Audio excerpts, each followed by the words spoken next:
حسین بخشش کا، ہے سفینہ حسین بخشش کا، اور ہے اس کی بادباں زینب، ہے سفینہ حسین بخشش کا، اور ہے اس کی بادباں زینب، اور ہیں 72 شجر جو پھولے پھلے، ہیں 72 شجر جو پھولے پھلے، ان کی ہے اصل باغباں زینب، ہیں 72 شجر جو پھولے پھلے، ان کی ہے اصل باغباں زینب، اور اوڑھ کر لہجۂ علی تو نے، اوڑھ کر لہجۂ علی تو نے، پھر حجابوں میں ڈالی جاں زینب، پھر حجابوں میں ڈالی جاں زینب، اور مارائی تو بتا رہا ہے یہی، مارائی تو بتا رہا ہے یہی، کتنے بے بس ہیں حکمراں زینب، مارائی تو بتا رہا ہے یہی، کتنے بے بس ہے حکمراں زینب، اور صبر ایوب تھک کے بیٹھ گیا، صبر ایوب تھک کے بیٹھ گیا، دیکھا جب تیرا امتحان زینب، دیکھا جب تیرا امتحان زینب، اور باد شبیر بن گئی بخدا، باد شبیر بن گئی بخدا،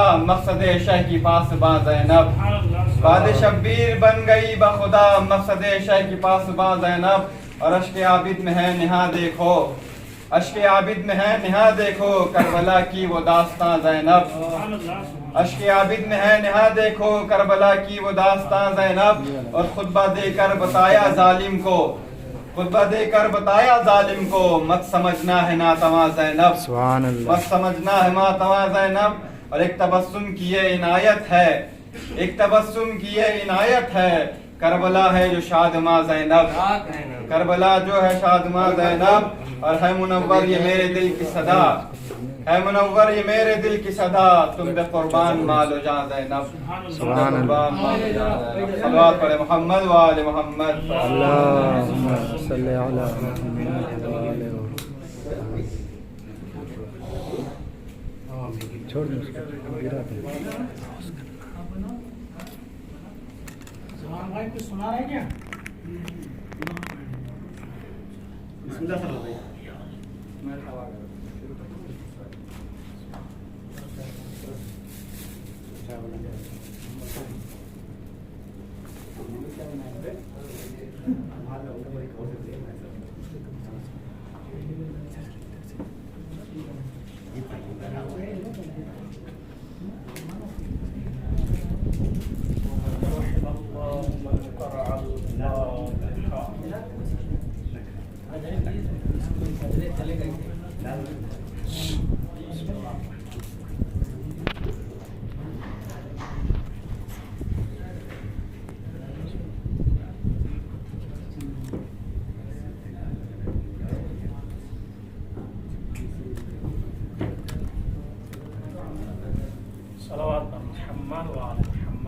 اللہم صلی علی محمد،